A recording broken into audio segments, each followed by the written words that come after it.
It begins with a sound you feel more than you hear, a deep subterranean groan. For a few seconds, there's just confusion. Is it a passing train? A sonic boom? Then the floor lurches sideways. The world outside your window transforms into a chaotic symphony of destruction. Imagine this. In less than a minute that feels like an eternity, entire city blocks are destabilized. Skyscrapers, marvels of modern engineering, sway violently, shedding glass like waterfalls. Below, the very ground liquefies, swallowing cars and cracking the foundations of homes. Bridges, the arteries of our cities, twist and collapse. Power grids overload and fail, plunging millions into darkness. Gas lines rupture, sparking infernos that emergency services can't reach. Communications go dead. In an instant, the complex interconnected systems that support our daily lives are severed, leaving millions isolated and in chaos. This isn't a scene from a Hollywood disaster film. This is the meticulously researched, scientifically projected reality of a US megaquake. For decades, seismologists, geologists, and engineers have been piecing together a terrifying puzzle. They study the subtle strain building in the Earth's crust, analyze ancient geological records, and run sophisticated computer models. Their conclusion is unanimous and chilling. It's not a question of if, but when. The tectonic plates that form the foundation of our continent are in constant slow-motion motion, and the stress they are accumulating must, inevitably, be released. Today we're diving into the raw truth about these cataclysmic events, and why experts believe the big one won't just be a regional disaster, but a national catastrophe that could reshape our country. The economic shockwaves alone would be staggering, crippling supply chains, shuttering ports, and potentially triggering a global recession. The societal impact would be immeasurable. This is the story of the immense power lurking right beneath our feet. So what exactly is a megaquake? The term is reserved for the most powerful earthquakes science can measure, typically those reaching magnitude 8.5 or higher. It's crucial to understand that the magnitude scale is logarithmic. This means a magnitude 9.0 quake isn't just slightly stronger than an 8.0, it's about 32 times stronger in terms of energy release. The shaking from a magnitude 9.0 can last for 5 minutes or more, compared to the 20-30 seconds of a more common but still dangerous magnitude 7.0. This prolonged, violent shaking is what causes such widespread devastation. These quakes almost exclusively occur in subduction zones, where one tectonic plate is forced beneath another. This process not only builds up colossal amounts of stress, but also causes massive vertical displacement of the seafloor when it finally ruptures, pushing up a column of water and generating catastrophic tsunamis.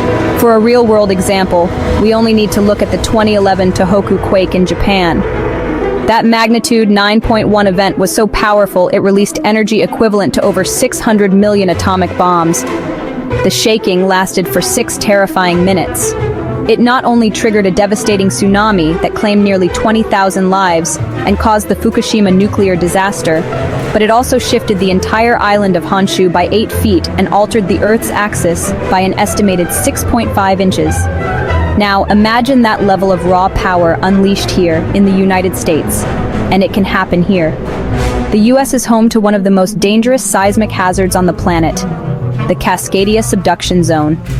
This 600-mile-long fault runs from Northern California, past Oregon and Washington, to Vancouver Island. Here, the Juan de Fuca oceanic plate is being forced under the North American continental plate. But it isn't a smooth slide. For over 300 years, the plates have been locked, stuck together.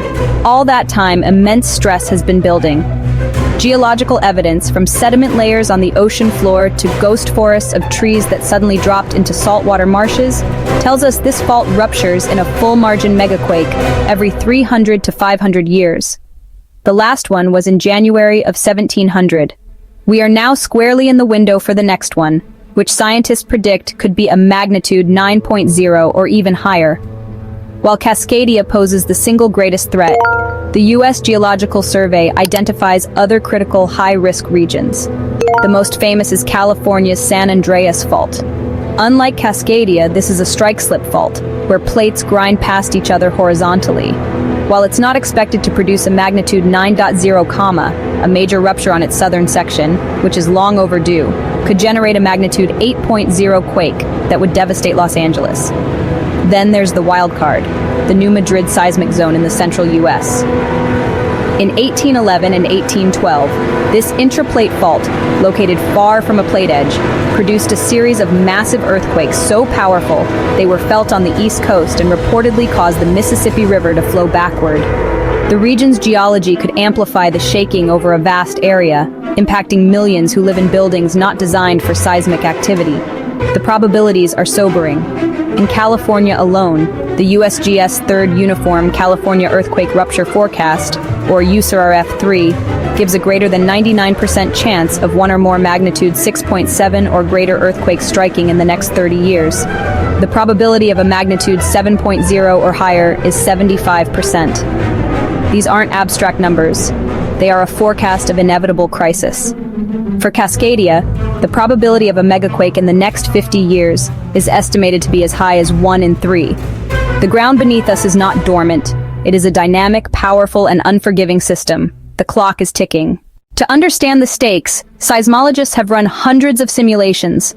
The most famous is the ShakeOut scenario, modeling a magnitude 7.8 earthquake on the southern San Andreas Fault. The model predicts over 1,800 deaths, 50,000 injuries, and a jaw-dropping $200 billion in damages. But the numbers only tell part of the story. Imagine highways collapsing, severing transportation routes. Imagine thousands of older buildings reduced to rubble. The shaking would rupture water mains, leaving firefighters without water to fight the hundreds of fires that would inevitably break out from broken gas lines. It's a scenario of cascading failure, plunging a major city into chaos. And as terrifying as that sounds, the San Andreas isn't the biggest threat. That title belongs to the Cascadia subduction zone, a 600-mile-long fault where one tectonic plate is being forced under another. For centuries, it's been stuck, building immense stress. When it ruptures, it will be a megaquake, potentially exceeding magnitude 9.0. The resulting tsunami would be catastrophic. Waves could inundate coastal communities in Oregon and Washington within minutes. Seattle and Portland would be devastated. The tsunami would then race across the Pacific, reaching Japan in under 10 hours, a grim echo of the 2011 Tohoku quake. With such immense threats, we still can't predict the exact day or time, but we have the next best thing: early warning. Systems like Shake Alert don't predict quakes, they detect them. An earthquake sends out faster, less damaging P waves, followed by the slower, more destructive S waves. A network of sensors detects those initial P waves and instantly transmits an alert. This gives people and automated systems a precious head start, from a few seconds to over a minute, depending on their distance from the epicenter. What can you do with a few seconds? More than you think. It's enough time to drop cover and hold on. It's enough time for automated systems to halt trains, preventing derailments, for surgeons to pause delicate operations, and for valves to shut down major gas lines, preventing catastrophic fires. It's not a perfect system, but in a disaster of this scale, every second counts, and every life saved is a victory. So, can a megaquake hit the US? The science is clear, yes. And the question that matters now is, are we ready? On a large scale, cities are retrofitting vulnerable buildings and bridges. But preparedness starts at home. It means creating a disaster plan, building an emergency kit with water, food, and first aid supplies, and securing heavy furniture to the wall. These simple steps can make the difference between being a victim and being a survivor. The ground beneath our feet feels solid, but it's a deceptive calm. We cannot stop the forces that shape our planet, but we can prepare. Because knowledge isn't just power, it's survival.